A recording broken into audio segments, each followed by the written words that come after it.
How you doing, everyone? Aaron Kelly here, one-time candidate, nationalist candidate for Mayo County Council in the Claremorris area. It is June the 23rd now, so it's 2 weeks since basically the results came out for both the local and the European elections. And now that the dust has settled, I just wanted to do a little video basically giving my thoughts on the results, on why the results were they were, and what it means for the nationalist movement going forward. I say 2 weeks in now, it probably seems like, well, that's old news now almost. But definitely for me now, personally, it took me a week for my brain to calm down, for my head to come down, and basically kind of settle back into some sort of normal life again. I told everybody as soon as the results were in, regardless of the result, I was going to bed for at least 2 days to recuperate. But absolutely, that was not an option at all. To go from that frenetic activity to doing nothing just simply wasn't an option. So it's just kind of something to bear in mind if you do run. I compare it to like a jumbo jet coming into land. It was kind of just gradually coming back down to earth over the course of about a week. And the kind of all the details and the repercussions and that began to sink in and began to think about the kind of the overall position we find ourselves now. I suppose the first thing to talk about, I suppose my own personal result, first of all, was fairly typical of the nationalist vote around the country. So I got just short of 100 first preference votes, which wasn't nearly enough. It was disappointing. I was hoping, I had in my head a few things. Less than 100 I was considering kind of worst case scenario. So I hit my worst case scenario, as it were. But on the other end of things, I mean, 250 or so was what I was thinking would be a solid outing. So it was disappointing, there's no question. And I think kind of Ireland-wide, the national result overall was didn't meet a lot of people disappointed, of course. Everybody wants to do well, but the realities of the situation, I think, just kind of overcome the whole thing. First of all, I just want to say, okay, so lessons learned, first of all, about local elections. I was very naive going into this. Obviously that was my first time running in an election at all, so it was a local election, and I naively assumed that what people were going to be interested in and voting for was policies. And I can certainly state, now I'm not talking on behalf of the whole movement, this is just my personal experiences and opinions on where we find ourselves. So the bottom line was almost entirely nobody was concerned with policy. Which was a huge surprise to me. I didn't realize that was the case. So I'm not talking about general elections now, but I'm talking about local elections. Local elections, people vote for. Let me just first say, I ran hugely because of the family referendum, where the electorate, with the Irish general public, rejected the government in the family referendum, saying no, women and mothers were not to be removed from the Irish Constitution. And I think certainly some of us, a lot of us, myself included, thought, oh, well, is this the moment? Has the Irish general public finally had enough of this kind of wokery, enough of the kind of the government's nonsense, and finally it's going to make a pushback? And then in the local and general elections, the reality is they voted them all back in. Almost. I mean, they did take a little bit of a hit, but nowhere near what the family referendum would have suggested. So That is obviously a kind of a source of the disappointment for a lot of people, myself included.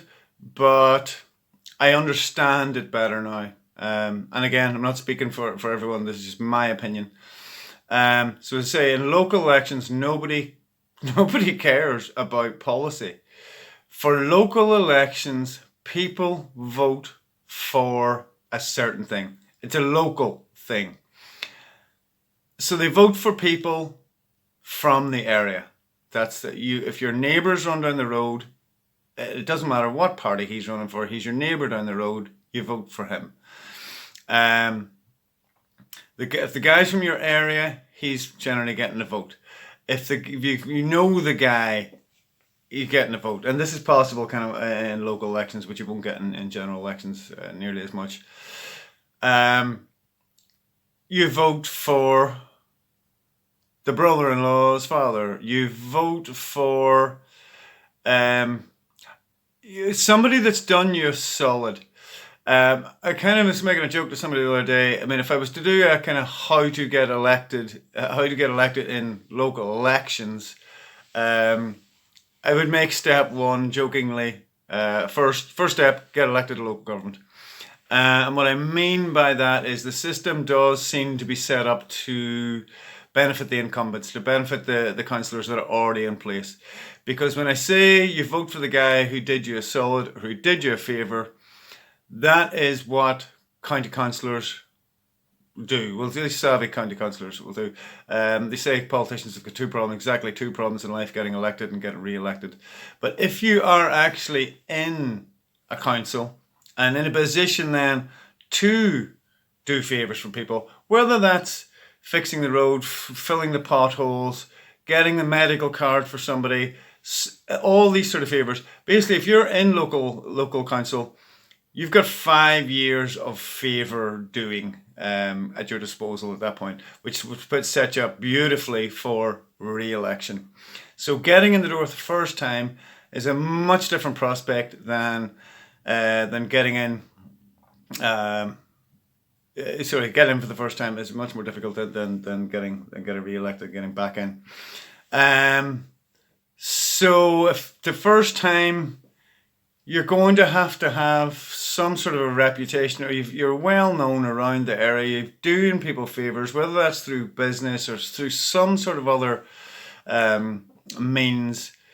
That's the problem. And that for me is a kind of a semi-summary of why people voted against the government in the family referendum and then seem to vote them back in the local elections. It's disappointing. I was totally blown away by how literally, I mean, I could count on one hand the people that were actually interested in the policies. They were interested in where I'm from. They were interested in things like, was I pro-life, things like this. It was eye-opening. Now, it was definitely something. If you had told me before I did before I ran, I don't think I would have believed you completely. But now I've seen it with my own eyes. That is the case.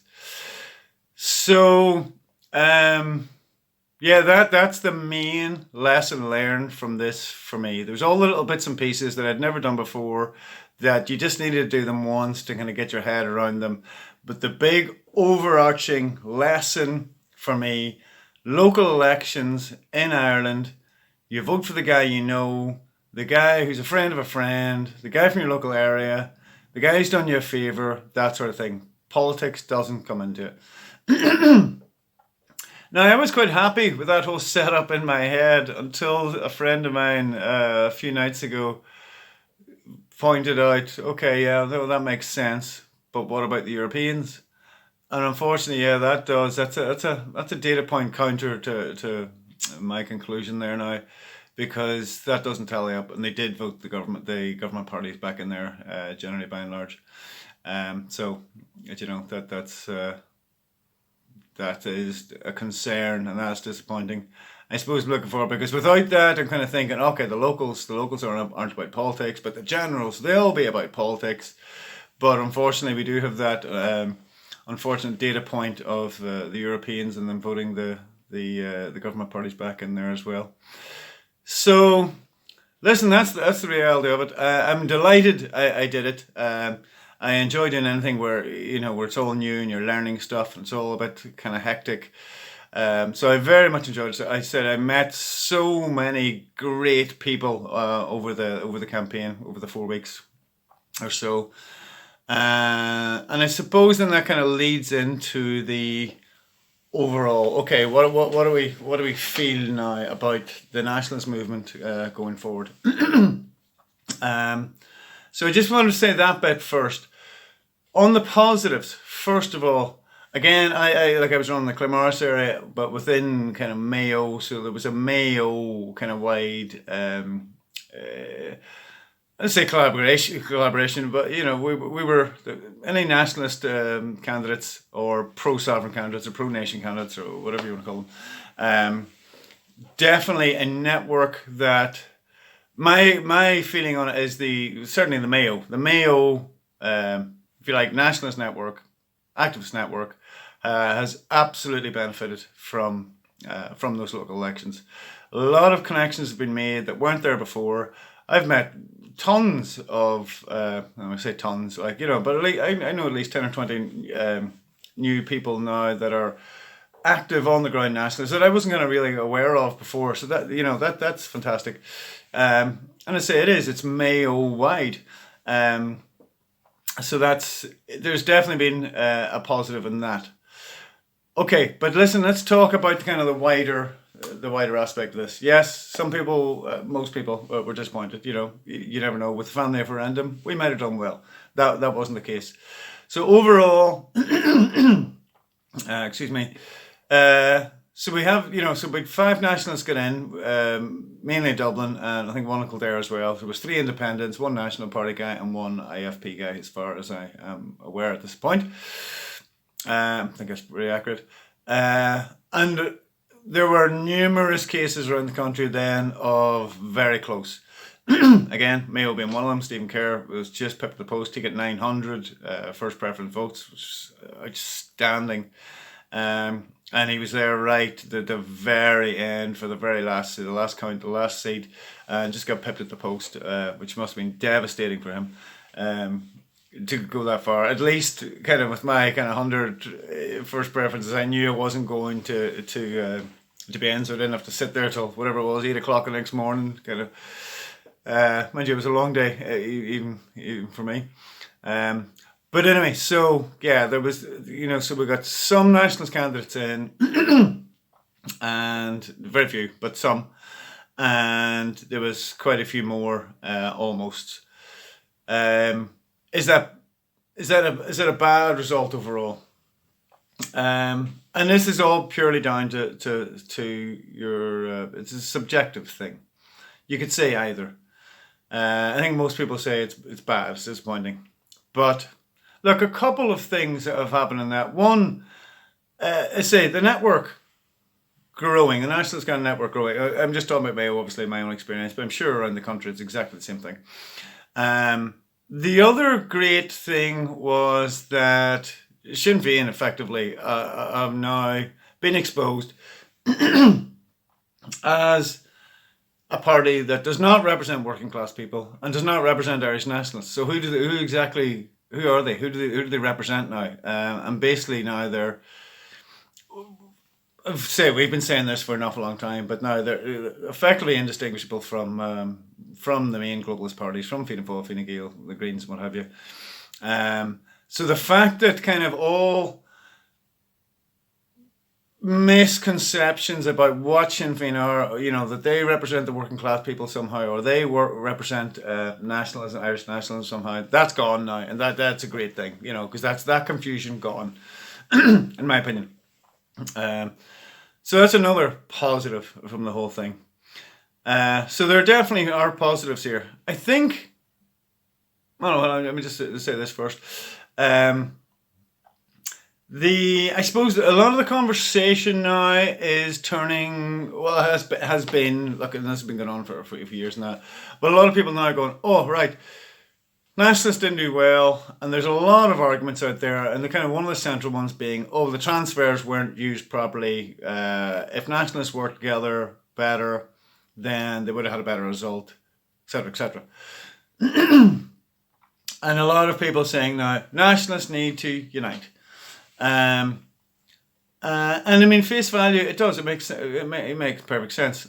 Look, so if all nationalists, if we talk about um, the Irish people, the Irish National Party, Irish Freedom Party, Ireland First, and all the nationalist independents, uh, if they all came together under one party, then yeah, absolutely, you can see the face value benefit of that. Okay, great. Now there's no ambiguity, and you can put you can even run multiple candidates. You can say, make this guy one, make this guy two, etc., etc. And that all makes perfect sense, and we'll have much better success in the generals than that. But look, that conversation has been going on for a long time, since at least back in COVID, and it always kind of goes the same way. And so just to weigh that up. So yes, look, when you have an organized hierarchy, such as a single nationalist party, whipped, let's just say here, meaning the individual members kind of respond to orders from above, vote this way, don't say that, do this, all that sort of kind of. Then when you have a system like that, it is an awful lot easier to get things done. It's a hell of a lot easier because you don't have to worry about all these individual independent thinkers, doing their own thing or what have you. So of course it is. It's much easier to get stuff done. But that's the face value good of it. The face value bad of it is, and this is the conversation that was going back as COVID. Whenever I'll just say, we're talking about the National Party and Irish Freedom Party at the time, going, why don't you unite? And I certainly heard at least one argument, which made a lot of sense to me, saying, look, if it's all united under one thing, then there's just one thing that they need to corrupt. So if you had this united nationalist party and it's whipped, and then the leader of whoever that leader is, gets pressure, gets pressure put on them, bribery, extortion, blackmail, who knows, whatever. It's corruptible, and then the whole thing is corrupted at that point. Whereas if you have, several different entities, then if one gets corrupted, okay, they'll have somewhere else to go. So that is one argument against that. I think when you centralization generally speaking is not good, because it opens the door to corruption, which seems to inevitably and always happen. Power ultimately corrupts, kind of a thing. So putting that aside for one moment, it's not going to happen, certainly in that, at least in that most simplistic of ways, that all nationalists, the independents, all the parties now will all come together in one party for the generals and then run that party. It's just, in my opinion, that's not going to happen. A, there's the reason talked about. B, the first reason talked about. B, look, I ran as an independent under Irish people. I wouldn't be part of a whip party. Same problem, for exactly the same reason. I am an individual with my own thoughts, my own values, my own opinions, and I want to bring that to the table. And there's no point in me doing that if somebody's going to tell me, well, you can't say this, you can't say that, you must say this, you have to vote that way. That's pointless. What am I at that point but a cog in a wheel? So, generally speaking, I'm saying independents won't join a whip party because they understand the corruption that's almost practically inevitable with that. And similarly, then the leaders of the whip parties, they're not going to want to weaken or dilute their position by joining something bigger, or which they're a lesser part of, kind of thing. So that's just not realistically going to happen. There is a possibility of maybe coming to some sort of a pact, perhaps, where I don't know, some sort of umbrella thing, nationalist Ireland or whatever. That isn't actually like a political entity. It's just a kind of a grouping of groups, if you like. And there may come some sort of a deal. Okay, will you run, which candidates will run in which constituencies, what have you. Maybe they might run one candidate in each constituency. Maybe they might run a couple. But there is going to be There's going to be problems with that. There's numerous problems with that. First of all, everybody has to agree on, the candidates. If you're going to run more than one, we'll say, okay, but the vote. Let's take Mayo for example, and say that all happened, and the best candidate, with the best chance of success, probably in Mayo, is Stephen Kerr. So you say, okay, well, we're on Stephen Kerr as number one, and then we'll run, let's just say, candidate B for number two, and that's the agreement. First of all, there might be arguments with that. Some people go, no, I don't like Stephen, or whatever. So there's going to be arguments about that. And then ultimately, you'd still be relying on the electorate to actually to implement that. So say they come to this agreement, you say Stephen's going to be number one, we're going to vote this guy number two, and then somebody goes, well, I prefer the other guy, so I'm voting him number one. So again, there's loads of problems with that. So the point I'm trying to make is a simplistic 20 minutes. Okay, I need to give this up now. So a simplistic solution of we just need to unite is not realistic when you think about it kind of deeper. And there are possibilities out there in terms of working together more, or maybe just not working against each other. But they've all got their own problems, so there is no easy answer to all this, in my opinion. What does this mean for us going forward? Look, because I'm 20 minutes in here, I just want to kind of put an overarch on this. The reality is what the local elections did, and the Europeans, is it has put Irish nationalism on the political board. Yes, we didn't do as well as we had hoped, but we are on the political board. We have experience now in the political arena. Lots of lessons have been learned. Lots of mistakes and errors have been made that won't be made again. And the Irish nationalist movement is, as a result of all the things you just talked about there, absolutely in a stronger position than it was. Yeah, look, I now remember this back from the COVID. Nothing ever happens as fast as we want it. Everything moves far slower than we want it, but it is moving in the right direction. Time is critical. I understand that, but look, this is the realities of the world. So Irish nationalism is now on the board. Real Irish nationalism is on the board. The fake Irish nationalism, the Sinn Féin or whatever, that's gone now. So at least there's that confusion has been kind of cleared up a little bit. There's clarity now about who the nationalists are and who aren't. I say we're on the board, and I say we're okay. So we're 2 weeks in now. Obviously, conversations are happening. The new networks have been formed. Conversations are happening. Who knows what's actually going to come out at the end of this? But that's my bottom line, the whole thing. So yes, not the world's most desirable result, but there are a huge amount of positives that have resulted from the local elections that I feel positive about. I certainly feel, okay, yeah, it'd been great. We had a load of councillors and all the rest of it. Didn't happen. Back to real world. And we have stronger networks. We're on the political board. And people know who we are now. Obviously, we still have a lot of convincing to do for people. But I think overall, the nationalist movement, the Irish national movement, has taken a good surge forward. That's my opinion. You might disagree with me. That's absolutely fine. Debate is important. But that's just it. Okay, 23 minutes now, and I really need to wrap this up. So I guess that's it. That's the end of this particular part of the process. The May, June 2024 local elections. It was a hugely interesting thing to be a part of. But I would have put this now.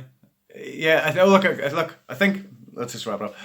I think that wraps up kind of. So I only started the channel when I started this election campaign.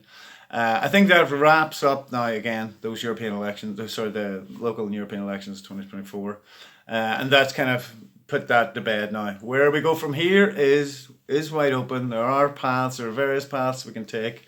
Who knows what path we'll end up taking? Various people will end up taking various different paths. That's just kind of the way it is. But that wraps up the election series of videos, if you like, on this. As for the channel going forward now, I got to be honest, I'm not entirely sure what we're going to do. There's still a lot of conversations going on.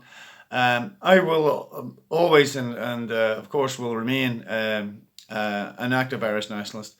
And I have various things, going on in the background that I will be continuing with. I assume I'll probably use this channel to update on what's going on, update on that end of things. But I'm not entirely sure, to be honest. Kind of only just really kind of digested the results. It took me a week to kind of, from my head, come back down to earth. And after kind of a week of kind of thinking about it now and kind of letting the whole thing digest and kind of formulating my thoughts on it. But that's it for now. That's those elections done. Irish nationalism is on the board, and where we go from here is an adventure we will have together. All right, folks. Listen, thank you very much for watching these videos, and kind of hope they helped a little bit to kind of demystifying some of these some of the questions people have around elections, and let's see where we go from here. Thanks a million, folks. Aaron Gabra.